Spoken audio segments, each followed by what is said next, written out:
भारत के 10 सबसे कम पढ़े लिखे दिग्गज नेता। नंबर 10 से शुरू करते हैं। इस लिस्ट में सबसे पहला नाम आता है स्मृति ईरानी जी का। स्मृति ईरानी जी की शिक्षा की कहानी किसी सस्पेंस फिल्म से कम नहीं है। चुनावी हलफनामों को उठाकर देखें तो इन्होंने 12वीं पास की है। इसके बाद दिल्ली यूनिवर्सिटी के स्कूल ऑफ ओपन लर्निंग में बीकॉम पार्ट 1 में एडमिशन तो लिया, लेकिन वो सफ़र बीच में ही टूट गया। अब मजे की बात देखिए, देश की शिक्षा मंत्री यानी मानव संसाधन विकास मंत्री, इसे कहते हैं चिराग तले अंधेरा।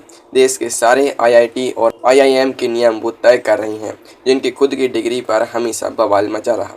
येल यूनिवर्सिटी से 6 दिन का एक क्रैश कोर्स क्या कर लिया। इनके समर्थकों ने तो इन्हें सीधे इंटरनेशनल डिग्री होल्डर ही मान लिया था। खैर, भारतीय राजनीति में डिग्री नहीं बल्कि भाषणों की डिलीवरी देखी जाती है। स्मृति ईरानी जी ने संसद में भाषणों की ऐसी डिलीवरी दी कि अच्छे विरोधी 9-2-11 हो गए। इनके सामने बड़े बड़े पढ़े लिखे विद्वान भी बगलें झांकने लगते थे। 2026 की राजनीति में भी इनका रुतबा कम नहीं है। भले ही मंत्रालय बदल गए हों, लेकिन इनका तेवर आज भी वही पुराना और कड़क है। स्मृति ईरानी का जलवा तो आपने देख लिया, लेकिन इनसे भी आगे एक और धुरंधर है, जो फिल्मों में तो विलन की हड्डियां तोड़ते हैं पर कॉलेज की दहलीज नहीं तोड़ पाए। चलते हैं सीधे दक्षिण भारत। नंबर 9 पर हैं पवन कल्याण जी। आंध्र प्रदेश के डिप्टी सीएम और जनसेना पार्टी के सुप्रीमो पवन कल्याण जी का नाम इस लिस्ट में ऊपर आता है। फिल्मों में इनका एक पैर हवा में होता है और 4 गुंडे जमीन पर पड़े दिखते हैं, लेकिन जब बात पढ़ाई लिखाई की आती है तो इनकी गाड़ी 12वीं यानी इंटरमीडिएट पर आकर ही रुक गई। इन्होंने स्कूल की पढ़ाई तो पूरी कर ली, लेकिन कॉलेज जाने के बजाय मार्शल आर्ट्स और एक्टिंग की क्लासेस ज्वाइन करना ज़्यादा जरूरी समझा। अब भाई, जिसके पास करोड़ों फैंस की फौज हो, उसे भला किसी कॉलेज की डिग्री की क्या ज़रूरत। आंध्र प्रदेश की राजनीति में आज की तारीख में यानी 2026 में इनका सिक्का चलता है। सरकार बनाने और किंग मेकर की भूमिका निभाने की चाबी इन्हीं के पास है। जब ये मंच पर आते हैं तो जनता पढ़ाई का सर्टिफिकेट नहीं मांगती, बस इनका स्टाइल देखकर तालियां बजाती है। बड़े बड़े पढ़े लिखे आईएएस अफसर भी आज इनके सामने फाइलें लेकर लाइन में खड़े रहते हैं। इसे कहते हैं हाथ कंगन को आरसी क्या और पढ़े लिखे को फारसी क्या। जब जनता का अंधा प्यार साथ हो तो किताबों के पन्ने पलटने की फुर्सत किसे है। साउथ के इस पावर स्टार के बाद अब रुक कहते हैं महाराष्ट्र की राजनीति का, जहां एक ऐसे नेता है जो सरकारें बदलने में तो पीएचडी होल्डर है, पर खुद की मार्कशीट सिर्फ स्कूल लेवल की है। नंबर 8 पर आते हैं अजीत पवार जी। महाराष्ट्र के डिप्टी सीएम बनने का वर्ल्ड रिकॉर्ड अगर किसी के नाम हो सकता है तो वो थे अजीत पवार जी। शरद पवार जी के भतीजे और महाराष्ट्र की सियासत के सबसे तेज दिमाग जादूगर माने जाते थे। चुनावी हलफनामे के मुताबिक अजीत पवार जी केवल 10वीं पास थे यानी एसएससी, लेकिन इनका राजनीतिक दिमाग सुपर कंप्यूटर से भी तेज चलता था।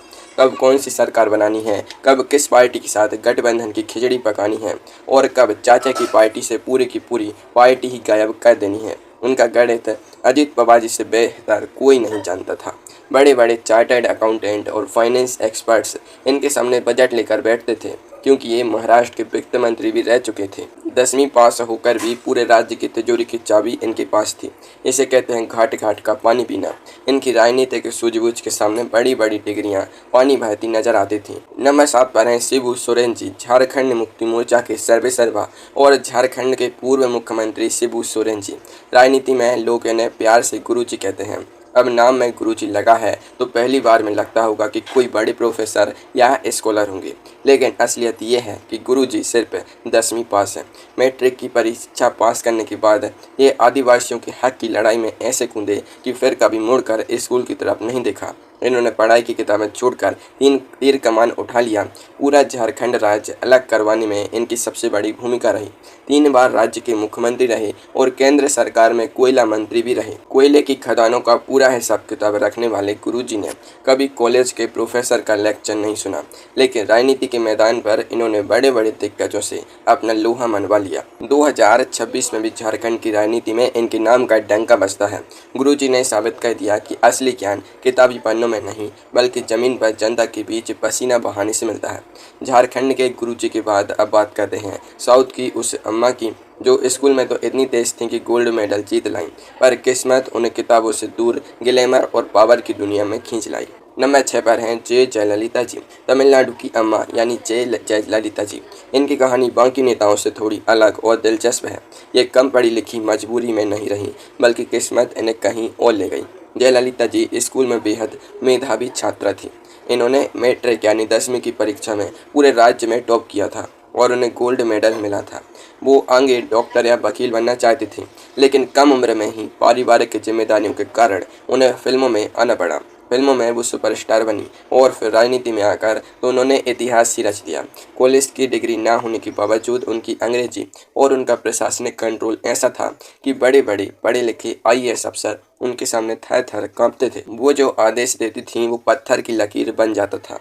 अम्मा ने दिखा दिया कि अगर आपके अंदर नेतृत्व का असली दम है तो 10वीं की मार्कशीट भी पूरे राज्य पर राज करने के लिए काफ़ी होती है। उनकी 5 उंगलियां हमेशा घी में रहीं क्योंकि जनता ने उन्हें सिर आंखों पर बिठाया। अम्मा का रुतबा तो कमाल का था, लेकिन अब बात करते हैं बिहार के उस नेता की जिसने क्रिकेट की पिच पर चौके छक्के लगाने के चक्कर में पढ़ाई की पिच को ही छोड़ दिया। नंबर 5 पर हैं तेजस्वी यादव जी, बिहार के पूर्व डिप्टी सीएम और आरजेडी के युवा चेहरे तेजस्वी यादव जी। तेजस्वी जी की पढ़ाई की कहानी बड़ी अनोखी है। इन्होंने दिल्ली के सबसे महंगे और प्रतिष्ठित स्कूलों में से एक डीपीएस आर.के. पुरम से पढ़ाई शुरू की थी, लेकिन इनका दिल किताबों में कम और क्रिकेट के मैदान पर ज़्यादा लगता था।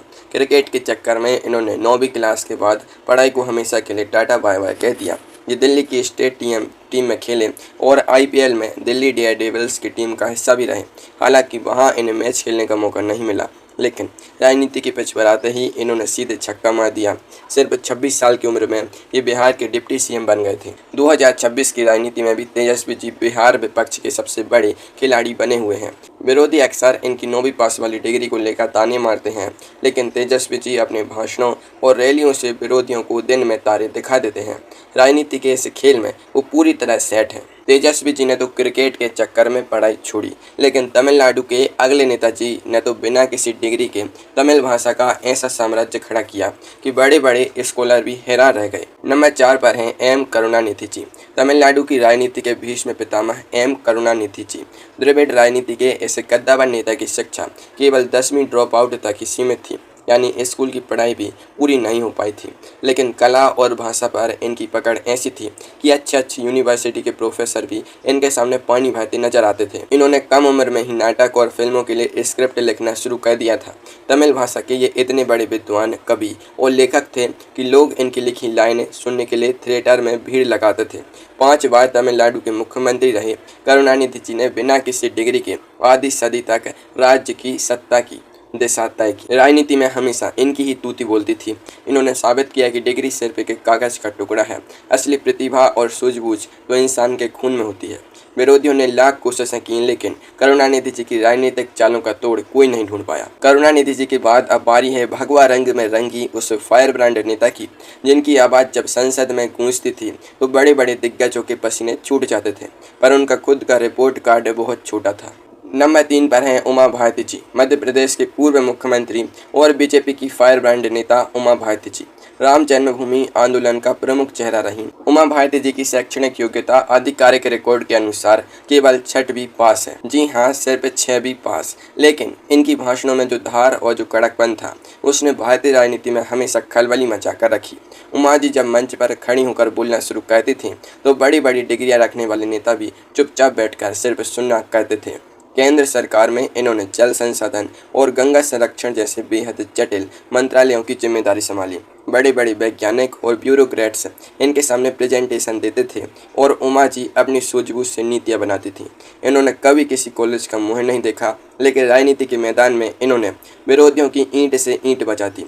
उमा जी इस बात का जीता जागता उदाहरण है कि देश सेवा और नेतृत्व के लिए बड़ी डिग्रियों की नहीं बल्कि बड़े हौसले की जरूरत होती है। 6वीं पास उमा जी ने तो अपनी धाक जमाई थी, लेकिन अब मिलिए एक ऐसे नेता से जो खुद तो केवल 6वीं तक पढ़े, लेकिन उन्होंने देश के लाखों गरीब बच्चों के लिए स्कूल के दरवाजे खोल दिए। नंबर 2 पर हैं के कामराज जी, तमिलनाडु के पूर्व मुख्यमंत्री और कांग्रेस के पूर्व राष्ट्रीय अध्यक्ष के कामराज जी।